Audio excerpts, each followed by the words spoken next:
La pluie tambourinait contre les baies vitrées du bureau de Victor Lemoine, au 42e étage de la tour Montparnasse. Ses doigts pianotaient nerveusement sur le bureau en acajou massif, un tic qu'il avait développé depuis l'enterrement de son père, 3 semaines plus tôt. À 40 ans, Victor possédait tout ce qu'un homme pouvait désirer. Un empire financier s'étendant sur 3 continents, une réputation de génie des affaires et suffisamment de pouvoir pour influencer les décisions économiques européennes. Pourtant, ce soir-là, seul dans son bureau silencieux, il se sentait étrangement vide. « Monsieur Lemoine ?» La voix de sa secrétaire résonna dans l'interphone. « Votre rendez-vous de 20 heures est arrivé. » Victor ajusta sa cravate Hermès et lissa ses cheveux châtains parsemés de quelques fils argentés. Même à cette heure tardive, il conservait une apparence impeccable, comme si le moindre pli dans son costume risquait de trahir une faille dans son armure professionnelle. « Faites-la entrer. » La porte s'ouvrit sur Élodie Marais et malgré lui, Victor sentit ses épaules se détendre légèrement. Elle portait un simple pull en cachemire bleu marine et un jean, ses cheveux au burn attachés en un chignon désordonné après une longue journée à l'hôpital. Pas de maquillage sophistiqué, pas de talons vertigineux, juste cette simplicité naturelle qui la caractérisait depuis leurs 15 ans. « Tu as une mine épouvantable », déclara-t-elle sans préambule, s'installant dans le fauteuil face à lui avec cette familiarité que seuls 25 ans d'amitié autorisaient. « Bonsoir à toi aussi, Élodie. » Un sourire fugace traversa le visage de Victor. « Comment s'est passée ta journée aux urgences pédiatriques ? 3 fractures du bras, une appendicite et un petit garçon de 6 ans qui m'a demandé si les docteurs pouvaient réparer les cœurs brisés. » Elle marqua une pause, observant son ami avec attention. « J'ai pensé à toi. » Victor détourna le regard vers la ville illuminée. Paris scintillait sous la pluie, belle et indifférente. « Pourquoi m'as-tu demandé de te voir si tard ? Tu semblais urgent au téléphone. » Élodie croisa les jambes et se pencha légèrement en avant.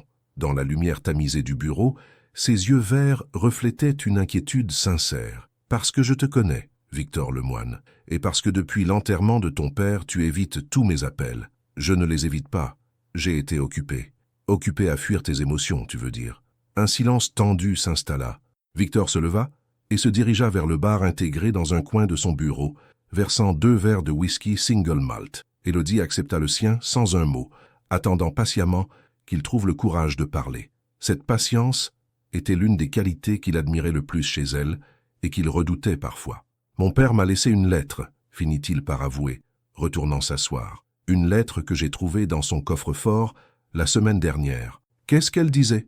Victor sortit une enveloppe de sa veste et la posa sur le bureau sans l'ouvrir. Il regrettait de ne pas avoir eu de petits-enfants.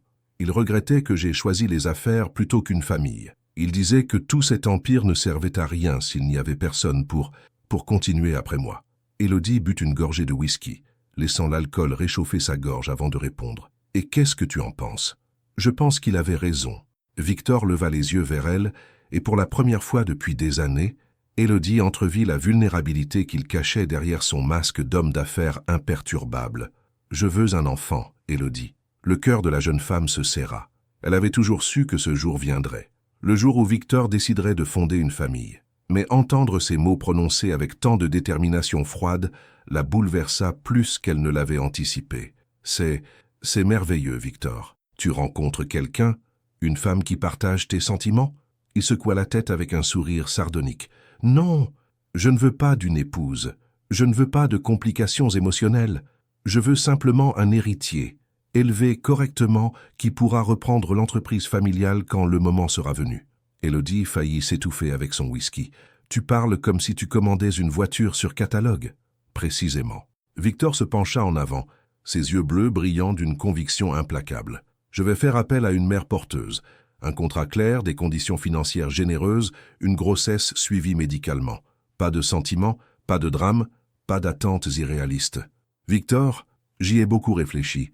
C'est la solution la plus logique, la plus propre. » Élodie posa son verre et le fixa intensément. Dans ses yeux verts, Victor aperçut quelque chose qu'il ne s'attendait pas à voir. De la douleur. Une douleur profonde, mélangée à une tendresse infinie et à quelque chose d'autre qu'il n'arrivait pas à identifier. « Tu as tout prévu, n'est-ce pas ?» murmura-t-elle d'une voix étrangement fragile. « Tout sauf l'amour. » Cette dernière phrase résonna dans le bureau comme un reproche silencieux.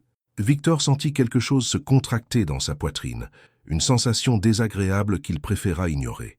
L'amour est un luxe que je ne peux pas me permettre, répliqua-t-il d'un ton plus dur qu'il ne l'aurait voulu. Pas dans ma position, pas avec mes responsabilités. Élodie se leva lentement, comme si chaque mouvement lui demandait un effort considérable. Elle récupéra son sac et se dirigea vers la porte, s'arrêtant sur le seuil pour le regarder une dernière fois. Tu sais, Victor, j'ai vu naître des centaines d'enfants, et les plus heureux ne sont pas ceux qui ont hérité d'un empire, ce sont ceux qui ont grandi dans l'amour. La porte se referma doucement derrière elle, laissant Victor seul avec le bruit de la pluie et l'écho de ses paroles. Il resta immobile pendant de longues minutes, fixant l'endroit où elle se tenait quelques instants plus tôt. Pour la première fois de sa vie, Victor Lemoine se demanda s'il n'était pas en train de commettre la plus grande erreur de son existence. 3 jours s'étaient écoulés depuis cette soirée pluvieuse dans son bureau, et Victor n'arrivait toujours pas à chasser de son esprit le regard blessé d'Élodie. Il avait tenté de se concentrer sur les acquisitions en cours, sur les rapports financiers qui s'empilaient sur son bureau, mais invariablement, ses pensées revenaient à elle. Ce matin-là, installé dans son appartement de l'avenue Foch, Victor parcourait les dossiers que son assistant lui avait préparés. 15 candidates potentielles, toutes soigneusement sélectionnées selon ses critères: études supérieures, stabilité psychologique, excellente santé et surtout aucune attache émotionnelle envers lui. Parfait sur le papier. Son téléphone vibra. Un message d'Élodie. Patient en urgence à Necker. Ne pourrait pas déjeuner aujourd'hui. Prends soin de toi. Simple. Professionnel. Rien à voir avec leurs échanges habituels parsemés de taquineries affectueuses. Victor sentit une pointe d'irritation, rapidement suivie d'une inquiétude qu'il préféra ignorer. Il reposa son téléphone et ouvrit le premier dossier. Mathilde Rousseau, 28 ans, diplômée de Sciences Po, célibataire. La photo révélait une jeune femme blonde aux traits fins, souriante. Exactement le profil qu'il recherchait. Pourtant, en l'observant, Victor ne ressentait rien. Aucun élan, aucune curiosité. Juste une satisfaction froide devant la perfection technique du choix. « Monsieur », la voix de sa gouvernante, Madame Dubois, l'interrompit. « Mademoiselle Élodie est là. Elle dit que c'est important. » Victor referma instinctivement le dossier et se dirigea vers l'entrée. Élodie se tenait dans le hall de marbre, encore vêtue de sa blouse médicale, les cheveux échappés de son chignon. Elle semblait fatiguée, mais ses yeux brillaient d'une détermination qu'il lui connaissait bien. « J'ai réfléchi à notre conversation », déclara-t-elle sans préambule, refusant le café que lui proposait Madame Dubois d'un geste de la main. « Élodie, si tu es venue me faire la morale sur « je veux le faire », Victor se figea. « Que veux-tu faire ? Porter ton enfant. » Elle soutint son regard sans faiblir, malgré la légère rougeur qui colorait ses joues. « J'y ai pensé pendant 3 jours et 3 nuits. Tu veux un bébé, j'ai toujours rêvé de vivre une grossesse. C'est logique. » Un silence assourdissant s'installa entre eux. Victor sentit le sol se dérober sous ses pieds. De tous les scénarios qu'il avait envisagés, celui-ci ne figurait nulle part sur sa liste. « C'est de la folie, » murmura-t-il finalement. « Pourquoi ? Je suis médecin, je connais parfaitement les risques et les procédures. Je suis en excellente santé. Et surtout, » elle marqua une pause, cherchant ses mots avec soin. « Je te fais confiance. » Victor passa une main dans ses cheveux, un geste de nervosité rare chez lui. « Élodie, tu ne comprends pas. Il s'agit d'un arrangement business, un contrat, avec des clauses précises, des compensations financières. Je ne veux pas d'argent. » « Alors quoi ?» Élodie s'approcha de lui, et pour la première fois, Victor remarqua les petites rides de fatigue autour de ses yeux, le léger tremblement de ses mains qu'elle tentait de maîtriser. « Je veux juste que tu me laisses aimer cet enfant pendant 9 mois, que tu me laisses lui chanter des berceuses, lui parler de son papa, le sentir grandir en moi. Ensuite, il sera à toi, comme convenu. » La voix d'Élodie se brisa légèrement sur ces derniers mots, et Victor sentit quelque chose se serrer douloureusement dans sa poitrine. Il avait l'impression de se tenir au bord d'un précipice, sans savoir s'il devait reculer ou sauter. « Et après ?» demanda-t-il d'une voix rauque. « Après la naissance, tu disparais de sa vie? Tu oublies qu'il existe? Si c'est ce que tu souhaites. Et nous? Notre amitié? Qu'est-ce qu'elle devient dans tout ça ?» Élodie détourna le regard vers les baies vitrées qui donnaient sur l'Arc de Triomphe. Dans la lumière de l'après-midi, ses cheveux au burn capturaient des reflets dorés qui rappelèrent soudain à Victor leur promenade d'adolescents dans les jardins du Luxembourg. « Notre amitié survivra, » dit-elle finalement, bien qu'ils sachent tous les deux que c'était probablement un mensonge. Victor s'approcha d'elle, assez près pour sentir le parfum discret de jasmin qu'elle portait depuis l'université, assez près pour voir le léger battement de pouls à la base de son cou. « Pourquoi ?» La question s'échappa de ses lèvres, avant qu'il puisse la retenir. « Pourquoi ferais-tu ça pour moi ?» Élodie leva les yeux vers lui, et dans son regard, Victor entrevit une émotion si profonde, si vulnérable, qu'elle lui coupa le souffle. Pendant un instant, il crut qu'elle allait répondre, lui avouer ce qu'ils savaient tous les deux, mais n'avait jamais osé nommer. Au lieu de cela, elle sourit avec une tristesse qui lui broya le cœur. Parce que c'est ce que font les amis. Ils s'entraident. Victor hocha lentement la tête, sachant qu'il venait de franchir une ligne invisible. En acceptant sa proposition, il changerait pour toujours la nature de leur relation. Mais l'alternative, faire appel à une inconnue, créer un enfant dans la froideur d'un contrat commercial, lui semblait soudain insupportable. « Il faudra passer des examens médicaux complets », dit-il d'une voix professionnelle qui masquait mal son trouble. « Rencontrer mon avocat pour les aspects légaux et nous devrons établir des règles, claires et définitives. » Élodie acquiesça, mais Victor surprit une ombre de douleur traverser son visage. Bien sûr, des règles. Elle récupéra son sac et se dirigea vers la sortie. À la porte, elle se retourna une dernière fois. « Victor, quand tout cela sera terminé, promets-moi quelque chose. »« Quoi ? Promets-moi que tu aimeras cet enfant. Vraiment, pas comme un héritier ou un projet, mais comme ce qu'il y a de plus précieux au monde. » Victor la regarda s'éloigner dans le couloir, ses pas résonnant sur le marbre. Quand la porte se referma, il resta immobile pendant de longues minutes, fixant l'endroit où elle se tenait. Pour la première fois depuis la mort de son père, Victor Lemoine se demanda s'il contrôlait vraiment sa vie, ou si sa vie était en train de lui échapper entre les doigts. 2 semaines plus tard, Victor se trouvait dans la salle d'attente feutrée de la clinique privée du docteur Moreau, l'un des gynécologues les plus réputés de Paris. Ses doigts tambourinaient nerveusement sur l'accoudoir du fauteuil en cuir, un tic qu'il pensait avoir perdu depuis l'adolescence. Élodie était à l'intérieur depuis 1 heure déjà, passant une batterie d'examens complets. Victor avait insisté pour que tout soit parfait, sans risque, contrôlé dans les moindres détails. C'était sa façon à lui de gérer l'angoisse qui lui nouait l'estomac, depuis qu'elle avait accepté sa proposition. La porte du cabinet s'ouvrit enfin. Élodie apparut, légèrement pâle, mais souriante, suivie du docteur Moreau, un homme d'une 60aine d'années aux tempes grises. « Monsieur Lemoine ?» Le médecin l'invita à les rejoindre dans son bureau. « Tout est parfait. Mademoiselle Marais présente une santé exemplaire. Nous pouvons programmer la première tentative de fécondation in vitro pour la semaine prochaine. » Victor hocha la tête, s'efforçant d'ignorer la façon dont Élodie évitait son regard.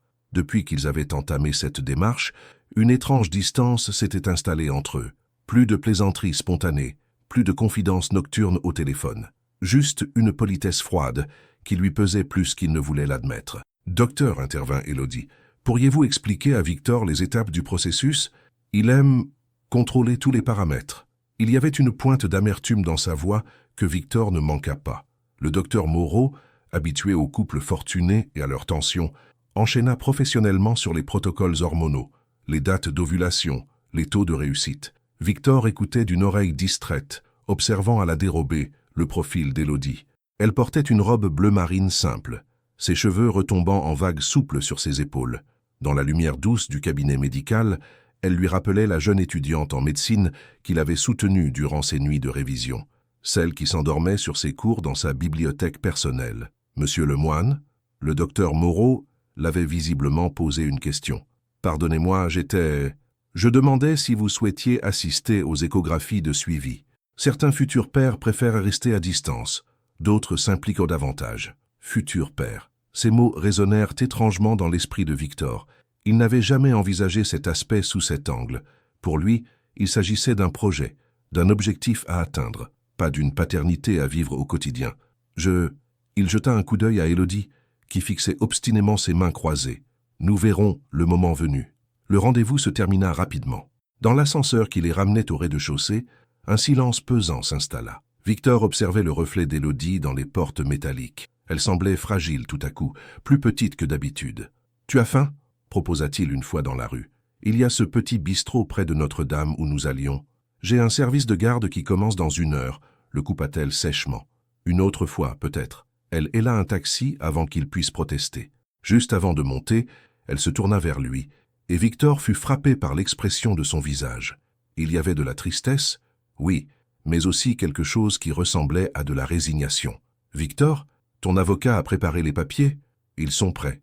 Nous pouvons les signer demain si tu veux. » « Parfait. » Elle monta dans le taxi et baissa la vitre. « N'oublie pas ce que nous avons dit. Des règles claires, pas de complications. » Le taxi s'éloigna dans la circulation parisienne, laissant Victor seul sur le trottoir. Il resta immobile quelques instants, déstabilisé par cette conversation. Depuis quand Élodie était-elle si distante, si froide? Ce n'était pas dans sa nature. Le lendemain, ils se retrouvèrent dans les bureaux feutrés de Maître Delacroix, l'avocat personnel de Victor depuis 15 ans. L'homme, d'une discrétion légendaire, avait préparé un contrat d'une précision chirurgicale. 15 pages dactylographiées qui régissaient chaque aspect de leur arrangement. Clause 3 lisait l'avocat d'une voix monotone. La porteuse s'engage à suivre scrupuleusement les recommandations médicales et à informer le père biologique de tout changement dans son état de santé. Victor observait Élodie pendant que Maître Delacroix énumérait les clauses. Elle écoutait attentivement, hochant parfois la tête, prenant des notes dans un petit carnet. Ses gestes étaient précis, professionnels. Rien à voir avec la femme chaleureuse et spontanée qu'il connaissait depuis 25 ans. Clause 7. Aucune revendication parentale de la part de la mère porteuse ne sera recevable après la naissance de l'enfant. À ces mots, Victor vit Élodie se raidir imperceptiblement. Ses doigts se crispèrent sur son stylo, mais elle ne dit rien. Clause 12, continua l'avocat. En cas de complications durant la grossesse, toutes les décisions médicales reviendront au père biologique. Non. La voix d'Élodie claqua dans le silence feutré du bureau. Victor et l'avocat se tournèrent vers elle, surpris. « Comment non ?» demanda Maître Delacroix. « Cette clause est inacceptable. » Élodie ferma son carnet d'un geste sec. « Je suis médecin. C'est mon corps. C'est ma vie qui sera en jeu si des complications surviennent. Les décisions médicales me reviendront, en concertation avec l'équipe médicale. » Victor sentit une pointe d'irritation monter en lui. « Élodie, nous avons dit que tout devait être clair. Clair, oui, pas stupide. » Elle le fixa droit dans les yeux. Et Victor retrouva soudain la femme de caractère qu'il admirait. « Tu veux un enfant, Victor, pas une incubatrice. Si tu ne peux pas me faire confiance pour prendre les bonnes décisions concernant ma grossesse, alors nous arrêtons tout maintenant. » Un silence tendu s'installa.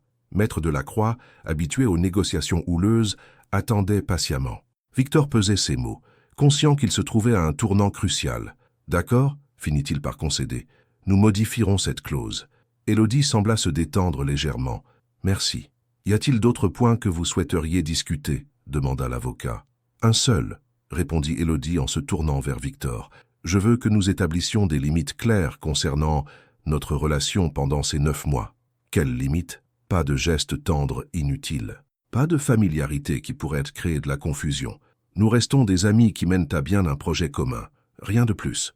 Chaque mot sonnait comme un coup de poignard pour Victor, bien qu'il ne comprenne pas pourquoi. N'était-ce pas exactement ce qu'il voulait? Un arrangement dénué de complications émotionnelles? Très bien, acquiesça-t-il d'une voix étrangement rauque. 1 heure plus tard, ils signaient tous deux le contrat. Élodie griffonna son nom d'une écriture ferme. Victor y apposa sa signature habituelle, celle qui validait les accords de millions d'euros. Sur le pas de la porte, elle se tourna vers lui une dernière fois. « Les injections commencent lundi. Le docteur Moreau pense que nous aurons de bonnes chances dès la première tentative. » « Parfait. » Elle hésita un instant, comme si elle voulait ajouter quelque chose. Puis, sans un mot de plus, elle s'éloigna dans la rue. Victor la regarda disparaître au coin de la rue, une sensation étrange au creux de l'estomac. Pour la première fois depuis le début de cette aventure, il se demanda s'il n'avait pas commis une erreur monumentale. Pas dans le fait de vouloir un enfant, mais dans la façon dont il s'y prenait pour l'obtenir. 6 semaines plus tard, Victor reçut l'appel qui allait changer sa vie. C'est positif. La voix d'Élodie tremblait légèrement au téléphone. Le test de grossesse est positif. Victor, qui était en pleine réunion avec ses directeurs financiers, sentit son cœur s'arrêter pendant une fraction de seconde. Il avait attendu ce moment, l'avait planifié, organisé, mais maintenant qu'il arrivait, il se sentait complètement désemparé. « C'est formidable », balbutia-t-il, remarquant les regards interrogateurs autour de la table de conférence. « Excuse-moi, je dois y aller, nous reprendrons cette réunion demain. » Il raccrocha et quitta la salle sous les yeux stupéfaits de son équipe. Dans l'ascenseur qui l'emmenait vers le parking souterrain, Victor réalisa qu'il tremblait. Lui, qui avait négocié des acquisitions de milliards d'euros sans sourciller, tremblait à l'annonce d'une grossesse qu'il avait lui-même orchestrée. 1 heure plus tard, il se tenait devant l'appartement d'Élodie, rue de la Roquette, dans le 11e arrondissement. Un quartier qu'il connaissait par cœur pour y avoir passé tant de soirées durant leurs études. Il sonna, le cœur battant d'une façon qu'il ne s'expliquait pas. Élodie ouvrit la porte et Victor fut frappé par sa beauté. Elle portait un simple pull en laine crème et un jean délavé, ses cheveux auburn détachés encadrant son visage. Mais c'était surtout son regard qui le bouleversa, un mélange de joie pure et de mélancolie profonde qui lui serra le cœur. « Entre !» dit-elle simplement, s'effaçant pour le laisser passer. L'appartement d'Élodie était à son image, chaleureux, authentique, sans prétention. Des livres de médecine côtoyaient des romans, des plantes vertes prospéraient près des fenêtres, et une dizaine de photos d'enfants patients décoraient un pan de mur du salon. « Tu veux du thé ?» proposa-t-elle, se dirigeant vers la kitchenette ouverte. « Volontiers. » Victor s'installa sur le canapé en lin beige, observant Élodie s'affairer avec des gestes précis. Elle avait toujours eu cette grâce naturelle dans les moindres actions, cette façon de transformer les gestes du quotidien en moments apaisants. « Alors, dit-il quand elle revint avec 2 tasses fumantes, comment te sens-tu, physiquement? Fatiguée? Quelques nausées matinales? Rien d'anormal. » Elle s'assit en face de lui, gardant une distance respectueuse. « Émotionnellement, c'est plus compliqué. » Victor posa sa tasse, subitement inquiet. « Des regrets? Non ?» Sa réponse fut ferme, sans hésitation. « Pas de regrets, mais c'est différent de ce que j'imaginais. »« Différent comment ?» Élodie porta ses mains à son ventre dans un geste instinctif et protecteur qui émut Victor plus qu'il ne l'aurait cru possible. « Il y a une vie qui grandit en moi, Victor. Ta vie, notre enfant. » Elle buta sur le dernier mot. « Et malgré tous nos contrats, toutes nos règles, je ne peux pas m'empêcher de... » « De quoi? De déjà l'aimer. » Les mots sortirent dans un souffle, comme un aveu coupable. « Je sais que je n'ai pas le droit, que ce n'était pas prévu, mais c'est plus fort que moi. » Victor sentit quelque chose se briser en lui. Voir Élodie lutter contre ses propres sentiments maternels à cause des limites qu'il avait imposées lui était insupportable. « Élodie !» Il se pencha vers elle, luttant contre l'envie de la prendre dans ses bras. « Tu as tous les droits d'aimer cet enfant. C'est naturel, c'est même nécessaire. Mais le contrat stipule que... » Oublie le contrat. Les mots jaillirent avant qu'il puisse les retenir. Du moins cette partie-là. Un enfant a besoin d'amour pour bien se développer. Si tu ne peux pas l'aimer pendant ces 9 mois, qui le fera? Les yeux d'Élodie s'emplirent de larmes qu'elle tenta de retenir. « Tu ne comprends pas, Victor. Si je me permets de l'aimer maintenant, comment ferais-je pour le laisser partir après ?» Cette question les laissa tous deux silencieux. Victor n'avait pas de réponse, parce qu'il commençait lui-même à réaliser la complexité émotionnelle de la situation qu'il avait créée. « On trouvera une solution », finit-il par dire, conscient de la faiblesse de sa promesse. Élodie essuya discrètement ses yeux et se ressaisit. « Le docteur Moreau veut nous voir la semaine prochaine pour la première échographie. Tu souhaites m'accompagner ?»« Bien sûr. » Le jour de l'échographie arriva plus vite que Victor ne l'avait anticipé. Dans la salle d'examen tamisée de la clinique, il observait Élodie allongée sur la table, le gel échographique étalé sur son ventre encore plat. Le docteur Moreau manipulait la sonde avec expertise, scrutant l'écran en noir et blanc. « Voilà », murmura-t-il soudain. « Vous entendez ?» Un son rythmé emplit la pièce, rapide, régulier, hypnotique, le cœur de leur enfant. Victor sentit ses jambes se dérober. Il dut s'appuyer contre le mur pour ne pas tomber. Sur l'écran, une petite forme ovale pulsait faiblement et ce rythme cardiaque résonnait dans sa poitrine comme un tambour primordial. « Tout va bien », continua le médecin. « L'embryon se développe parfaitement. Regardez, on distingue déjà la tête et le corps. » Victor tourna les yeux vers Élodie. Elle fixait l'écran avec une expression d'émerveillement pur, les larmes coulant librement sur ses joues. Sa main libre était posée sur son cœur, comme pour synchroniser son rythme cardiaque avec celui de leur enfant. « C'est notre bébé », chuchota-t-elle, oubliant momentanément leurs accords. « Notre bébé ». Ces mots résonnèrent dans l'esprit de Victor avec une force qu'il n'avait pas prévue. Pas son héritier, pas son projet, pas son investissement dans l'avenir. Leur bébé. À eux deux. « Monsieur Lemoine ?»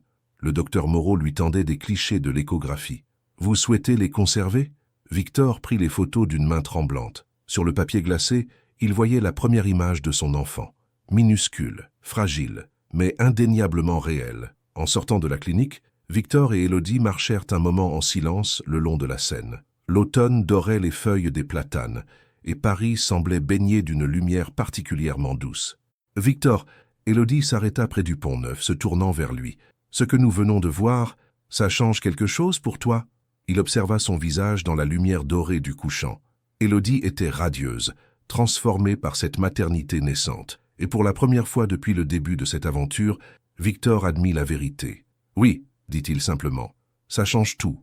Ils restèrent immobiles face à face, séparés par à peine 1 mètre, mais conscients que l'abîme émotionnel entre eux venait de se creuser un peu plus. Car si voir leur enfant les avait rapprochés d'un côté, cela avait aussi rendu plus douloureuse la réalité de leur situation. Victor désirait de plus en plus partager cette grossesse avec Élodie, et Élodie savait qu'elle ne devait pas le laisser faire, pour ne pas souffrir davantage quand viendrait le moment des adieux. Le 4e mois de grossesse d'Élodie transforma imperceptiblement la relation entre elle et Victor. Ce qui avait commencé comme un arrangement business évoluait vers quelque chose de plus troublant, de plus intime, malgré tous leurs efforts pour maintenir les distances. Victor avait pris l'habitude de passer chez elle après ses journées de travail, officiellement pour s'assurer que tout allait bien. En réalité, il était fasciné par les changements subtils qu'il observait chez elle. Ses joues avaient pris des couleurs plus rosées, ses cheveux brillaient davantage, et surtout, il y avait cette sérénité nouvelle dans ses gestes qui l'apaisaient étrangement. Ce soir-là, il la trouva dans sa cuisine, préparant ce qui semblait être un festin pour 2 personnes. Elle portait une robe en maille bordeaux qui épousait délicatement ses nouvelles formes. Son ventre commençait à s'arrondir, discrètement mais visiblement. « Tu attends de la visite ?» demanda-t-il en déposant un bouquet de pivoine blanche sur le comptoir. « Non, juste toi. » Elle sourit en humant les fleurs. « Mais j'ai une faim de loup ces temps-ci. Le bébé réclame apparemment. » Le bébé. Ils avaient commencé à en parler naturellement, sans plus de gêne. Victor observa Élodie découper les légumes avec précision, remarquant la façon dont sa main libre caressait inconsciemment son ventre. « Il bouge déjà ?» demanda-t-il, curieux malgré lui. « Pas encore. Le docteur Moreau dit que ce sera pour bientôt. » Elle leva les yeux vers lui. « Tu veux le sentir bouger quand ce sera le moment ?» La question les surprit tous les deux.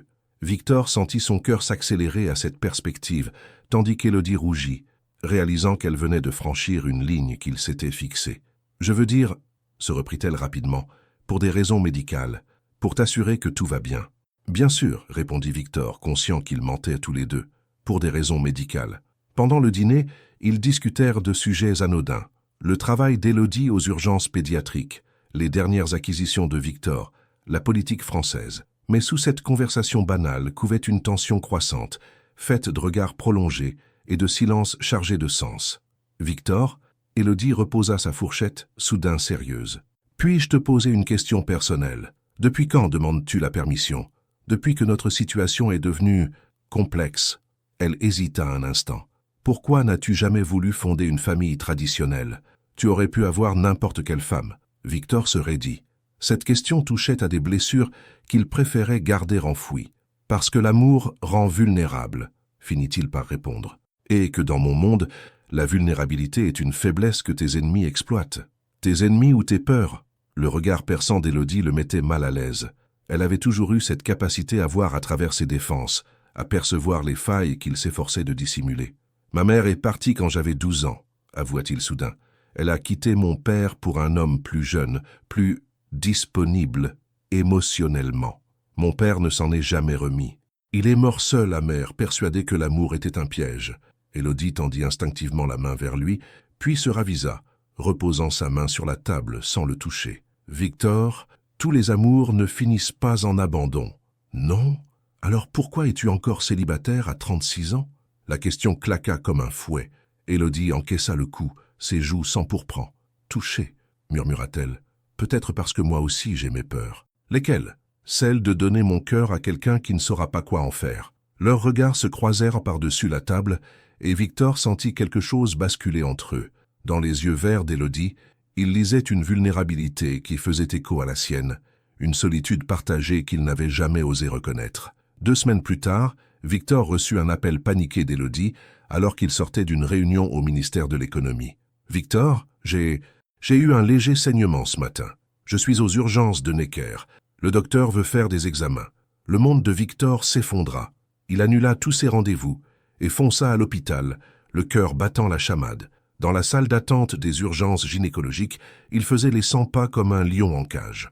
Quand le docteur Petit sortit enfin de la salle d'examen, Victor se précipita vers lui. « Comment va-t-elle? Le bébé? Tout va bien, monsieur le moine. C'était juste un petit décollement placentaire, très courant au 2e trimestre. Mais mademoiselle Marais a besoin de repos complet pendant 1 semaine. » Victor sentit ses jambes flageoler de soulagement. Il n'avait pas réalisé à quel point l'idée de perdre cet enfant Leur enfant le terrifiait. « Je peux la voir ?» Il trouva Élodie allongée sur un lit d'hôpital, pâle mais souriante. En le voyant entrer, ses yeux s'emplirent de larmes de soulagement. « Il va bien », chuchota-t-elle. « Notre bébé va bien. » Sans réfléchir, Victor s'approcha et prit sa main dans la sienne. Cette fois, elle ne recula pas. « Tu m'as fait une peur bleue », avoua-t-il, sa voix se brisant légèrement. « Je suis désolé. Quand j'ai vu ce sang, j'ai cru que... » Elle serra ses doigts plus fort. « J'ai pensé à toi, à ce que tu ressentirais si je perdais mon héritier, » termina-t-il amèrement. « Non. » Élodie le regarda droit dans les yeux. « Si tu perdais ton enfant. » Ces mots résonnèrent dans le cœur de Victor avec une force dévastatrice, parce qu'il savait qu'elle avait raison. Ce qu'il avait ressenti dans cette salle d'attente n'avait rien à voir avec la perte d'un projet ou d'un investissement. C'était la terreur primitive d'un père face à la mort possible de son enfant. « Élodie !» Il porta sa main à ses lèvres et y déposa un baiser tendre, oubliant momentanément toutes leurs règles. « Je ne sais plus quoi penser de tout ça. »« Moi non plus !» avoua-t-elle dans un souffle. Ils restèrent ainsi de longues minutes, main dans la main, dans cette chambre d'hôpital aseptisée.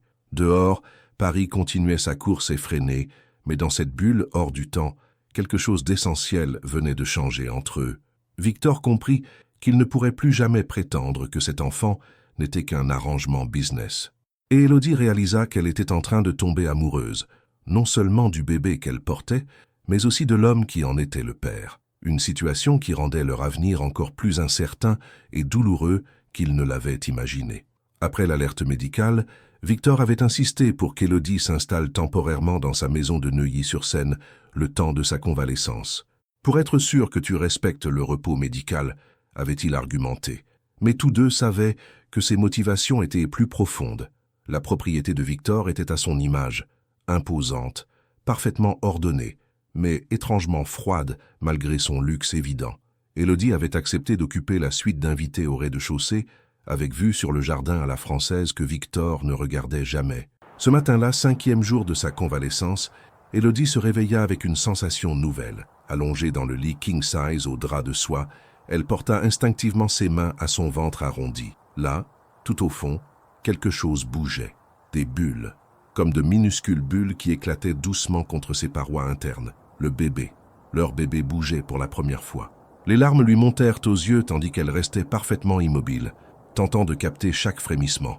C'était magique, bouleversant et en même temps terriblement douloureux. Car à qui partager cette joie? Victor était déjà parti travailler et elle était seule avec ce miracle qu'elle n'avait pas le droit de vivre pleinement.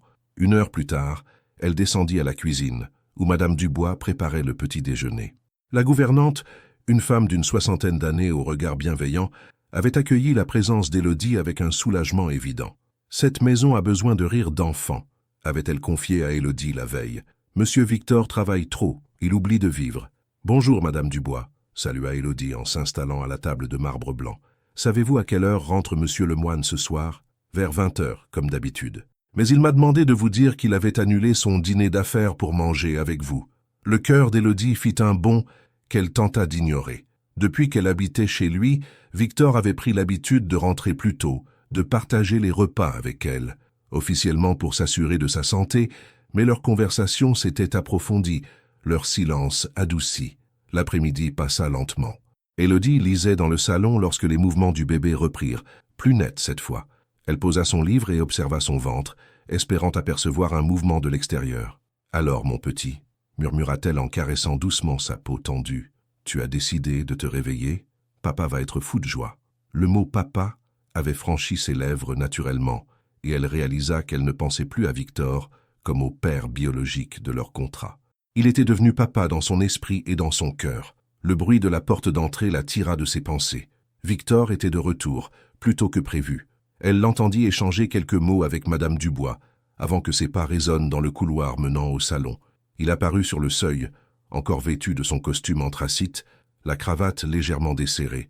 Ses cheveux étaient ébouriffés comme s'il avait passé ses mains dedans, un tic qu'elle lui connaissait depuis l'adolescence. « Comment te sens-tu aujourd'hui » demanda-t-il en s'approchant. « Mieux, beaucoup mieux. » Élodie hésita puis décida de franchir le pas. « Victor, il s'est passé quelque chose ce matin. » L'inquiétude assombrit immédiatement le visage de Victor. « Quelque chose de grave?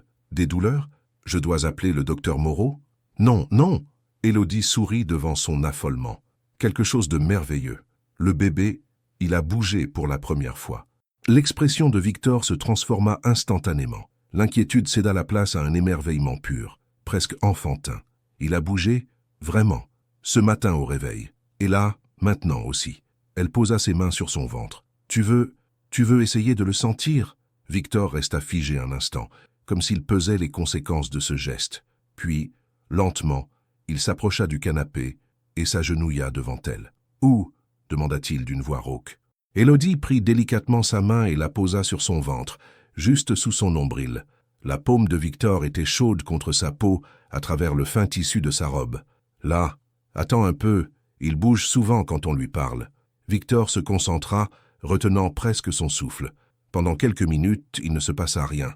Puis, soudain, un petit coup se fit sentir sous sa paume. Mon Dieu! Victor leva les yeux vers Élodie, bouleversé. C'était lui? C'était lui. Un autre mouvement, plus net cette fois. Victor sentit ses yeux s'embuer malgré lui. Ce petit être qui gigotait sous sa main était son enfant, son fils ou sa fille, une partie de lui qui grandissait dans le corps de la femme qu'il... Cette pensée s'arrêta net. Qu'il quoi? Qu'il admirait? Qu'il respectait? Ou quelque chose de plus profond qu'il n'osait s'avouer? « Bonjour mon petit », murmura-t-il soudain, s'adressant directement au ventre d'Élodie. « C'est papa qui te parle. » Sa voix se brisa légèrement sur le dernier mot. Élodie sentit son cœur se contracter douloureusement. Voir Victor si ému, si vulnérable, rendait la situation encore plus complexe. « Il te reconnaît déjà », chuchota-t-elle. « Regarde comme il bouge quand tu parles. » Effectivement, les mouvements du bébé s'intensifiaient au son de la voix grave de Victor. Celui-ci resta agenouillé devant Élodie pendant de longues minutes, la main posée sur son ventre, parlant doucement à leur enfant. « Tu sais, dit-il sans lever les yeux, j'ai passé ma journée à penser à ce que tu m'as dit à l'hôpital, sur le fait que je ne pensais plus à lui comme à un héritier. Et tu avais raison. » Il leva enfin les yeux vers elle. « Je ne sais pas quand c'est arrivé, mais quelque part entre la première échographie et hier, cet enfant est devenu réel, précieux, irremplaçable. » Élodie sentit sa respiration s'accélérer. « Victor, je sais que ça complique tout. Je sais que ce n'était pas prévu. Mais je ne peux plus faire semblant. » Sa main bougea légèrement sur son ventre. « Et toi, qu'est-ce que tu ressens ?» La question resta suspendue entre eux. Élodie savait qu'elle se trouvait à un carrefour. Elle pouvait mentir, prétendre que rien n'avait changé, maintenir leurs accords initiaux, ou elle pouvait dire la vérité et risquer de tout faire exploser. « Je ressens que nous sommes en train de vivre quelque chose que nous n'avions pas anticipé, » finit-elle par répondre prudemment. « C'est-à-dire, nous sommes en train de devenir une famille, Victor. Pas selon nos contrats, pas selon nos plans, mais vraiment. » Ces mots eurent l'effet d'une bombe. Victor retira sa main du ventre d'Élodie et se releva brusquement, se dirigeant vers la baie vitrée qui donnait sur le jardin. « Une famille, » répéta-t-il d'une voix étrange. « Je n'avais pas pensé à ça en ces termes. Et maintenant que tu y penses ?» Il resta silencieux de longues minutes, observant les dernières lueurs du couchant teinter le ciel de rose et d'orange. Quand il se retourna vers elle, Élodie fut frappée par l'intensité de son regard. « Maintenant, je me dis que peut-être que les meilleurs projets sont ceux qui échappent à notre contrôle. » La nuit tomba sur Neuilly-sur-Seine, enveloppant la maison de Victor d'un silence feutré. Mais dans le salon, deux futurs parents venèrent de franchir une ligne invisible, se dirigeant vers un territoire émotionnel qu'aucun contrat n'avait prévu d'encadrer, et quelque part entre eux, un petit être continuait de grandir, ignorant les complications qu'il causait déjà par sa simple existence. 3 semaines s'étaient écoulées depuis qu'Élodie avait emménagé chez Victor, et une routine douce s'était installée entre eux. Victor rentrait plus tôt du bureau, ils dînaient ensemble en parlant de l'évolution de la grossesse, et parfois, le soir, il posait sa main sur le ventre d'Élodie pour sentir les mouvements du bébé qui se faisaient de plus en plus vigoureux. Ce matin-là, Élodie se réveilla avec une faim dévorante. Enceinte de 6 mois, elle arborait maintenant un ventre rond et fier qui transformait complètement sa silhouette. En descendant à la cuisine, elle trouva Victor assis à la table, une tasse de café à la main, l'air sombre. « Bonjour », dit-elle en remarquant son expression tendue. « Quelque chose ne va pas ?» Victor leva les yeux vers elle. Il portait déjà son costume, prêt à partir au bureau, mais semblait contrarié. « Ma mère arrive de Londres cet après-midi. » Élodie faillit s'étrangler avec son jus d'orange. En 25 ans d'amitié, elle n'avait rencontré Catherine Lemoine que 2 fois, et jamais dans des circonstances agréables. La mère de Victor était une femme froide, élégante et redoutablement intelligente, qui avait refait sa vie en Angleterre après avoir quitté son mari. « Ta mère? Pourquoi maintenant? Elle a appris pour ta grossesse. » Victor évita son regard. « Mon assistant a dû parler. Elle veut rencontrer la mère de son futur petit-enfant. » Le cœur d'Élodie se serra. Catherine Lemoine ignorait sûrement la nature exacte de leur arrangement. Pour elle, Victor et Élodie formaient probablement un couple classique, attendant un enfant. « Qu'est-ce qu'on lui dit ?» demanda Élodie. « La vérité. Toute la vérité ?» Victor hésita. « Qu'est-ce que tu entends par là ?» Élodie s'assit en face de lui, posant instinctivement ses mains sur son ventre. « Je veux dire, est-ce qu'on lui explique que c'est un arrangement business, que je suis juste une mère porteuse, que tu récupéreras l'enfant à la naissance et que je disparaîtrai de sa vie ?» Chaque mot sonnait comme une gifle. Victor réalisa avec un choc que cette perspective qui lui avait paru si logique quelques mois plus tôt lui était maintenant insupportable. « Non, dit-il fermement, on ne lui dit pas ça. Alors quoi? On improvise. » Catherine Lemoine arriva à 15 heures précises, dans un taxi noir qui la déposa devant la grille de la propriété. Élodie l'observait depuis la fenêtre du salon, le ventre noué d'angoisse. La mère de Victor n'avait pas changé, même élégance glaciale, même port de tête altier, même regard perçant qui semblait jauger et juger en permanence. Victor accueillit sa mère avec une froideur polie qui n'échappa pas à Élodie. Mère et fils s'embrassèrent sur les joues sans chaleur, échangeant des politesses d'usage. « Victor, tu as l'air en forme », déclara Catherine en français, bien qu'elle vécût en Angleterre depuis des années. « Et où est cette mystérieuse Élodie dont tout Londres parle ?»« Tout Londres ?» Victor fronça les sourcils. « Tu sais bien que tes affaires sentimentales intéressent la presse financière, mon chéri. Un célibataire endurci comme toi, qui fonde soudain une famille, c'est un scoop. » Élodie choisit ce moment pour faire son apparition dans l'entrée. Elle avait revêtu une robe bleu marine simple, mais élégante, qui mettait en valeur sa grossesse sans l'exagérer. « Madame Lemoine, dit-elle en tendant la main, je suis ravie de vous revoir. » Catherine Lemoine examina Élodie de la tête aux pieds, s'attardant sur son ventre rond. Son regard s'adoucit imperceptiblement. « Ma chère Élodie, vous êtes rayonnante. » Elle marqua une pause. « Quand est prévu l'heureux événement ?»« Dans 3 mois, répondit Élodie. « En mars. Un bébé de printemps. Comme c'est charmant. » Victor guida les 2 femmes vers le salon, où Madame Dubois avait préparé un thé raffiné. Catherine s'installa avec grâce dans un fauteuil, observant discrètement l'interaction entre son fils et Élodie. « Alors, commença-t-elle après quelques gorgées de thé, racontez-moi comment cette romance a commencé. Victor a toujours été si secret sur sa vie privée. » Élodie et Victor échangèrent un regard paniqué. Ils n'avaient pas préparé cette conversation. « Eh bien, improvisa Élodie, nous nous connaissons depuis si longtemps que c'est arrivé, naturellement. » « Naturellement !» Catherine haussa un sourcil parfaitement épilé. « Après 25 ans d'amitié, vous découvrez soudain que vous êtes faits l'un pour l'autre ?» Victor sentit la situation lui échapper. Sa mère avait toujours eu cette capacité à déceler les mensonges et les non-dits. « Maman, intervint-il, notre relation a évolué progressivement. Élodie a toujours été importante pour moi. » « Important comment ?» Catherine se pencha légèrement en avant. « Comme une sœur, comme une confidente, ou comme la femme de votre vie ?» Le silence qui suivit fut assourdissant.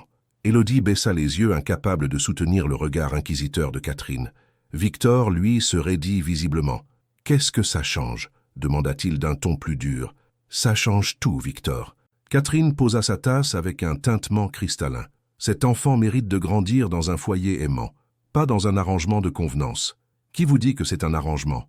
Votre attitude, celle d'Élodie, cette tension palpable entre vous. » Catherine se tourna vers Élodie. « Ma chère, puis-je vous parler seul à seul quelques instants ?»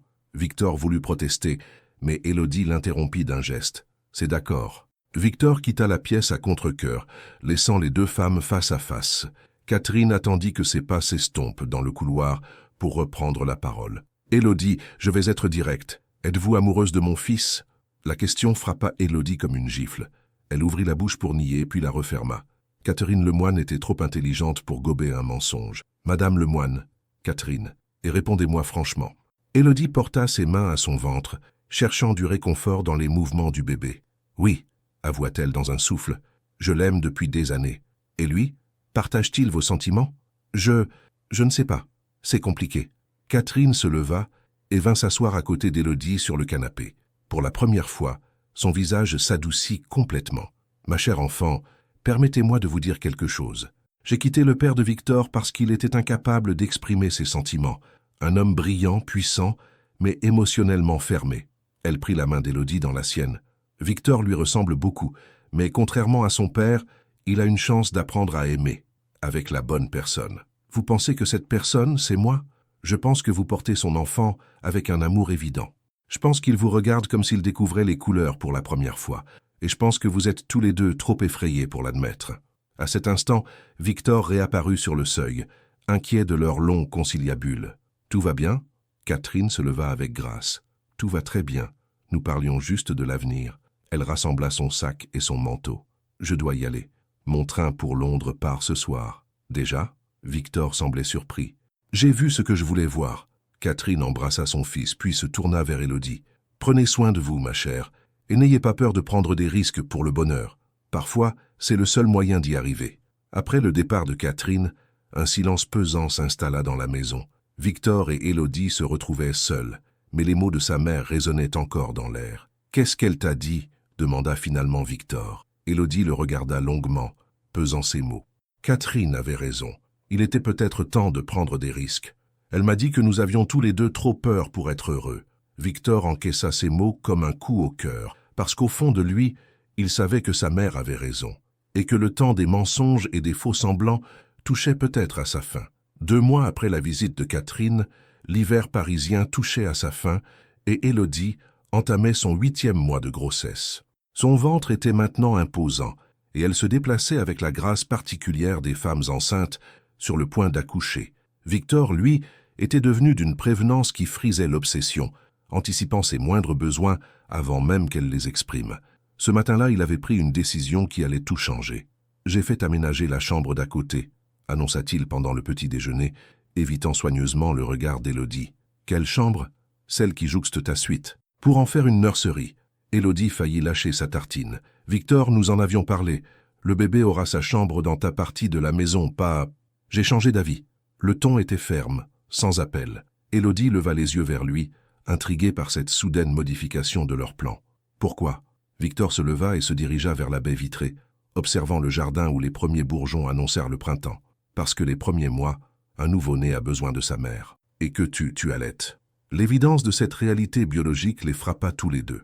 Dans tout leur contrat, toute leur planification, ils avaient occulté ce détail essentiel. Un bébé avait besoin de proximité physique avec sa mère, surtout les premières semaines. Victor, nous avions dit beaucoup de choses. Il se retourna vers elle, et Élodie fut frappée par l'intensité de son regard. Mais la réalité rattrape toujours les plans les mieux organisés. 1 heure plus tard, Victor la conduisait à l'étage pour lui montrer son travail. La chambre adjacente à sa suite avait été entièrement transformée.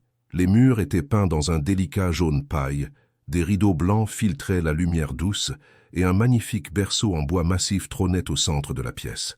Élodie resta figée sur le seuil, émue aux larmes. « Victor, c'est magnifique. Il y a tout ce qu'il faut. Table allongée, fauteuil d'allaitement, armoire. » Il s'interrompit, réalisant qu'il venait de mentionner l'allaitement. « Enfin, si tu choisis d'allaiter. » « Bien sûr que je vais allaiter. » Élodie entra dans la chambre et caressa le bord du berceau. « C'est ce qu'il y a de mieux pour lui. » « Pour lui ?» Victor haussa un sourcil. « Tu penses que c'est un garçon ?»« Je ne sais pas. Peut-être. J'ai parfois l'impression qu'il a déjà ton caractère têtu. » Victor sourit malgré lui. « Mon caractère têtu ? Il bouge surtout quand j'essaie de me reposer. Exactement comme toi quand tu veux attirer l'attention. » Cette complicité nouvelle entre eux était à la fois douce et douloureuse. Élodie réalisa qu'ils parlaient de plus en plus naturellement de leur enfant, oubliant les barrières qu'ils s'étaient imposées. « Élodie ?» La voix de Victor était étrangement hésitante. « Il faut qu'on parle de l'après. » Le cœur de la jeune femme se serra. « L'après ?» Après la naissance. Les premières semaines, les premiers mois. Il passa une main dans ses cheveux, geste familier quand il était nerveux. « Je ne peux pas prétendre que rien n'a changé entre nous. » Élodie s'assit dans le fauteuil d'allaitement, ses mains caressant instinctivement son ventre. « Qu'est-ce qui a changé, Victor ?» « Tout. » Il s'approcha d'elle, s'agenouillant comme il en avait pris l'habitude pour être à la hauteur de son ventre. « Ce que je ressens pour cet enfant, ce que je ressens pour toi. » Les mots restèrent suspendus entre eux. Élodie sentit son cœur s'emballer, mais elle n'osa pas espérer. « Qu'est-ce que tu ressens pour moi, Victor ?» Il leva les yeux vers elle, et pour la première fois depuis qu'elle le connaissait, Victor Lemoine sembla complètement vulnérable. J'ai peur de le dire, peur que ça gâche tout. Et si tu le disais quand même? Victor posa ses mains sur les accoudoirs du fauteuil, l'encadrant sans la toucher. Je ressens que je ne veux plus que tu partes après la naissance. Que l'idée de te voir disparaître de la vie de notre enfant me rend malade, et que l'idée de te voir disparaître de ma vie m'est encore plus insupportable. Élodie sentit les larmes lui monter aux yeux. Victor, je sais que ce n'était pas notre accord, je sais que ça complique tout, mais je ne peux plus faire semblant. Il se redressa légèrement. Est-ce que tu pourrais envisager de rester? Pas comme une employée, pas comme une mère porteuse, mais comme... Comme quoi? Victor prit une inspiration profonde. Comme la mère de notre enfant, comme ma compagne. Le silence qui suivit fut chargé d'émotion. Élodie observa le visage de Victor, cherchant une trace de doute ou d'hésitation. Elle n'en trouva aucune. Tu me demandes de devenir ta compagne par pragmatisme, pour le bien du bébé? Non. La réponse fusa, ferme et claire. Je te le demande parce que je suis en train de réaliser que je ne peux plus imaginer ma vie sans toi. Que ces derniers mois m'ont appris ce que signifiait vraiment le mot « famille » et que... Il s'interrompit, comme s'il luttait contre ses propres mots. Et que quoi? Et que je crois que je suis tombé amoureux de toi, pas de la mère de mon enfant, de toi, d'Élodie. Les larmes coulèrent maintenant librement sur les joues d'Élodie. Elle porta une main à son cœur, comme pour calmer ses battements anarchiques. « Victor, est-ce que tu réalises ce que tu es en train de dire ?» Parfaitement. Il prit ses mains dans les siennes. « Je suis en train de détruire tous mes plans, tous mes principes, toute ma philosophie de vie. Et tu sais quoi? Pour la première fois depuis des années, j'ai l'impression d'être sur la bonne voie. » Élodie ferma les yeux, submergée par l'émotion. Tout ce qu'elle avait espéré secrètement pendant des mois venait de se concrétiser dans cette nurserie baignée de lumière douce. « Et si je te disais que moi aussi, je suis tombée amoureuse ?» murmura-t-elle. Victor sentit son cœur s'arrêter. « Tu le dirais sérieusement ?» « Je te le dirais en pensant que nous sommes peut-être deux fous qui compliquent une situation déjà impossible. » Elle rouvrit les yeux et plongea son regard dans le sien. « Mais je te le dirais en pensant aussi que certaines folies valent la peine d'être vécues. » Victor porta les mains d'Élodie à ses lèvres et y déposa de doux baisers. « Alors, on fait quoi maintenant ?»« Maintenant ?» Élodie sourit à travers ses larmes. « Maintenant, on attend que notre bébé arrive et on apprend à être une vraie famille. » À cet instant précis, comme s'il avait entendu leur conversation, le bébé donna un coup particulièrement vigoureux dans le ventre de sa mère. Victor et Élodie éclatèrent de rire simultanément. « Je crois qu'il approuve, » dit Victor en posant sa main sur le ventre d'Élodie, « ou qu'il nous dit qu'il en a assez d'attendre. » Dans cette nurserie qui symbolisait tous leurs espoirs, Victor et Élodie venèrent de franchir le pas le plus important de leur vie, celui de l'amour avoué, partagé et enfin accepté. Il ne restait plus qu'à accueillir l'enfant qui avait transformé leur arrangement en miracle. Le 15 mars, à 3 heures du matin, Élodie fut réveillée par une douleur sourde dans le bas du dos. D'abord confuse, elle resta allongée quelques instants, pensant à une mauvaise position. Puis une deuxième contraction, plus nette, la fit se redresser dans son lit. Le travail commençait. Avec le calme professionnel que lui conférait sa formation médicale, Élodie chronométra les contractions pendant une demi-heure, régulière, espacée de 15 minutes. Elle avait encore le temps, mais il fallait prévenir Victor et se préparer à partir pour la clinique. Elle se leva doucement et traversa le couloir silencieux jusqu'à la chambre de Victor. La porte était entr'ouverte et dans la pénombre, elle distinguait sa silhouette endormie. Même dans son sommeil, il semblait tendu, comme s'il portait le poids du monde sur ses épaules. « Victor » appela-t-elle doucement. Il se réveilla instantanément, avec cette capacité qu'ont les hommes d'affaires de passer du sommeil à l'alerte complète en une fraction de seconde. « Élodie, qu'est-ce qui se passe ?»« Je crois que c'est le moment. » Victor bondit du lit comme s'il venait de recevoir une décharge électrique. Dans sa précipitation, il se cogna contre la table de chevet, faisant tomber sa montre avec un bruit métallique. « Le moment? Maintenant? Tu es sûr? Il faut appeler le docteur Moreau et l'ambulance. » Et Victor, Élodie posa une main apaisante sur son bras. « Respire. J'ai chronométré les contractions. Nous avons le temps de nous préparer calmement. » Mais Victor était déjà en mode panique organisée. Il enfila un pantalon et un pull à la hâte, attrapa les sacs d'hôpital qu'ils avaient préparés depuis des semaines et commença à donner des instructions à Madame Dubois, qui venait d'apparaître en robe de chambre, alertée par le bruit. « Prévenez le chauffeur. Appelez la clinique. Dites-leur que nous arrivons. »« Victor » répéta Élodie avec un sourire malgré la contraction qui la traversait. « Tu es plus stressé que moi. »« Je ne suis pas stressé, je suis organisé. » Le trajet vers la clinique Sainte-Isabelle se déroula dans une ambiance électrique. Victor tenait la main d'Élodie, surveillant sa respiration, consultant sa montre toutes les 30 secondes. La future maman, elle, observait Paris qui s'éveillait doucement dans les premières lueurs de l'aube. « Tu as peur ?» demanda-t-elle soudain. « Terrifié », avoua Victor sans hésitation. « Et toi ?»« Aussi, mais d'une bonne terreur. » À la clinique, l'équipe médicale les prit en charge avec une efficacité rassurante. Le docteur Moreau examina Élodie et confirma que le travail était bien engagé. « Tout se présente parfaitement », annonça-t-il. « Nous en avons encore pour quelques heures, mais le bébé a hâte de vous rencontrer. » Les heures qui suivirent furent un mélange de douleur, d'épuisement et d'anticipation fébrile. Victor ne quitta pas Élodie d'une semelle, lui tenant la main pendant les contractions, l'encourageant, essuyant son front en sueur. Il avait oublié ses costumes impeccables et son self-control habituel. Il n'était plus que Victor, un homme terrorisé et émerveillé à l'idée de devenir père. « Je ne peux plus », murmura Élodie lors d'une contraction particulièrement violente, vers 14 heures. « Si, tu peux. » Victor lui caressa les cheveux. « Tu es la femme la plus forte que je connaisse. Et notre bébé a besoin de toi pour arriver. » Victor, Élodie le regarda à travers ses larmes de douleur et d'épuisement. « Si quelque chose m'arrive, il ne t'arrivera rien. » Sa voix était ferme, mais Élodie vit la peur passer dans ses yeux. « Je ne le permettrai pas.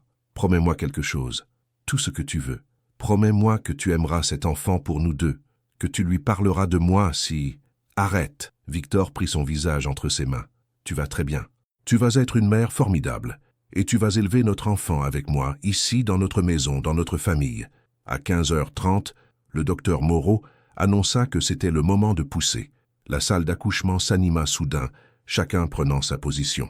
Victor, vêtu d'une blouse stérile, se tenait près de la tête d'Élodie, lui murmurant des encouragements. « Je le vois !» s'exclama le médecin. « La tête ! Encore un effort, Élodie !» Élodie puisa dans ses dernières forces et poussa de toutes ses fibres.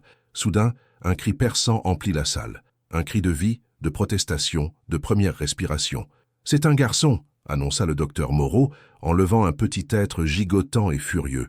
Victor sentit ses jambes se dérober. À travers ses larmes, il découvrait son fils. Son fils, minuscule, parfait, avec une tignasse brune qui lui rappelait ses propres cheveux d'enfant. « Il est magnifique !» chuchota Élodie, épuisée mais radieuse. L'infirmière nettoya rapidement le nouveau-né et le déposa sur le ventre de sa mère. Élodie le regarda avec un amour si intense que Victor crut que son cœur allait exploser. « Bonjour, mon amour », murmura-t-elle au bébé. « Je suis ta maman. » Victor tendit une main tremblante pour effleurer le petit poing fermé de son fils. Instantanément, les minuscules doigts s'enroulèrent autour du sien avec une force surprenante. « Ah, il me tient !» dit-il avec émerveillement. « Il ne te lâchera jamais », répondit Élodie en levant les yeux vers lui. « Comme moi. » Dans cette salle d'accouchement baignée de lumière douce, une famille venait de naître, pas celle qu'ils avaient planifiée, contractualisée, organisée, mais une vraie famille, née de l'amour, de la peur, de l'espoir et de la magie inexplicable qui fait qu'un homme et une femme peuvent créer une vie ensemble. « Comment va-t-on l'appeler » demanda Victor, incapable de détacher son regard de ce petit visage fripé. « Gabriel » répondit Élodie sans hésitation. « Gabriel Lemoine, parce qu'il est notre messager d'espoir. » Victor déposa un baiser tendre sur le front d'Élodie, puis un autre sur celui de son fils. « Gabriel » répéta-t-il, « bienvenue dans notre famille, mon petit homme. » Le bébé ouvrit soudain les yeux, révélant un regard bleu intense qui ressemblait étrangement à celui de son père. Comme s'il comprenait déjà qu'il venait de transformer à jamais la vie de ces deux adultes qui l'entourèrent d'amour. Dans quelques heures, il quitterait cette clinique non plus comme deux amis liés par un contrat, mais comme une famille unie par quelque chose de bien plus fort que tous les accords du monde, l'amour inconditionnel pour cet enfant qui venait de faire d'eux des parents.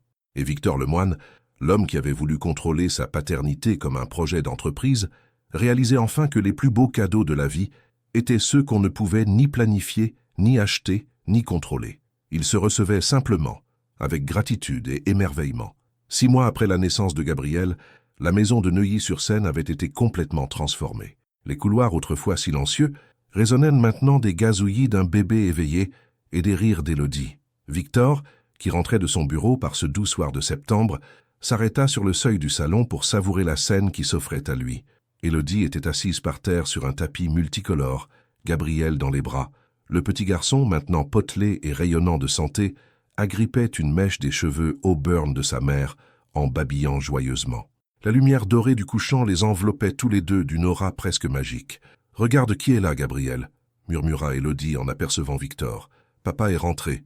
Papa. » Ce mot que Victor avait mis des mois à apprivoiser coulait maintenant naturellement dans la bouche d'Élodie. Et chaque fois qu'il l'entendait, son cœur se gonflait d'un bonheur qu'il n'avait jamais imaginé possible. Gabriel tourna sa petite tête vers son père et lui offrit un sourire édenté qui illumina tout son visage. Victor déposa sa mallette et s'approcha d'eux, s'agenouillant pour être à leur hauteur. « Bonsoir, mon petit homme, » dit-il en caressant la joue duvetée de son fils. « Tu as été sage avec maman ?»« Sage et charmeur, » répondit Élodie en déposant un baiser sur le front de Gabriel. Comme son père, Victor captura les lèvres d'Élodie dans un baiser tendre. Ces gestes d'affection quotidiens, qui auraient semblé impossibles quelques mois plus tôt, étaient maintenant devenus naturels entre eux. « J'ai quelque chose à te montrer, » dit Victor en sortant une enveloppe de sa veste. « Qu'est-ce que c'est ?»« L'acte de naissance officiel de Gabriel. Je suis passé à la mairie aujourd'hui. » Élodie ouvrit l'enveloppe avec curiosité, puis ses yeux s'écarquillèrent. Sur le document, dans la case « Mère », figurait son nom complet, Élodie Marais. Et dans celle du père, Victor Lemoine. « Mais Victor, nous ne sommes pas mariés, comment as-tu pu ?» J'ai fait annuler tous nos anciens contrats par Maître Delacroix. Officiellement, Gabriel est né d'une union libre entre nous deux. Tu es sa mère légale à part entière. Élodie sentit les larmes lui monter aux yeux. « Tu as fait ça? Mais ça signifie que tu as tous les droits sur lui, autant que moi. Ça signifie que s'il m'arrivait quelque chose, tu resterais sa mère. Et ça signifie surtout... » Victor marqua une pause, soudain nerveux. « Ça signifie que j'aimerais rendre cette situation officielle d'une autre manière. » Il glissa sa main dans sa poche intérieure et en sortit un petit écrin de velours noir. Élodie retint son souffle. « Élodie Marais, » commença Victor, sa voix tremblant légèrement d'émotion. « Il y a 1 an, je pensais vouloir juste un héritier, mais tu m'as donné tellement plus. Tu m'as donné un fils merveilleux, tu m'as donné une famille et surtout, tu m'as donné ton amour. » Il ouvrit l'écrin, révélant une bague solitaire d'une élégance simple et parfaite, un diamant taille princesse monté sur un anneau de platine, délicat mais lumineux. « Veux-tu m'épouser? Veux-tu devenir officiellement ma femme, la mère de nos enfants futurs et ma compagne pour la vie ?» Gabriel, comme s'il comprenait l'importance du moment, gazouilla joyeusement et tendit ses petites mains vers la bague étincelante. Élodie était incapable de parler. Les larmes coulaient librement sur ses joues, tandis qu'elle regardait alternativement Victor, Gabriel et cette bague qui symbolisait tant de choses. « Élodie ?» Victor commençait à s'inquiéter de son silence. « Tu ne dis rien. Je ne dis rien parce que... » Elle prit une inspiration tremblante. « Parce que j'ai attendu ce moment pendant 25 ans sans oser y croire. Parce que je t'aime depuis nos études et que je n'aurais jamais imaginé que tu puisses un jour me voir autrement que comme une amie. Et maintenant? Maintenant, je vois l'homme que tu es vraiment devenu. Un père aimant, un compagnon attentionné, un homme capable de remettre en question toute sa vie pour l'amour. » Elle caressa le visage de Victor avec une tendresse infinie. « Alors oui, Victor Lemoine, oui, je veux t'épouser. » Victor passa la bague au doigt d'Élodie avec des gestes tremblants d'émotion. Elle s'ajustait parfaitement, comme si elle avait toujours été destinée à orner cette main. « Je t'aime », murmura-t-il contre ses lèvres, avant de l'embrasser passionnément.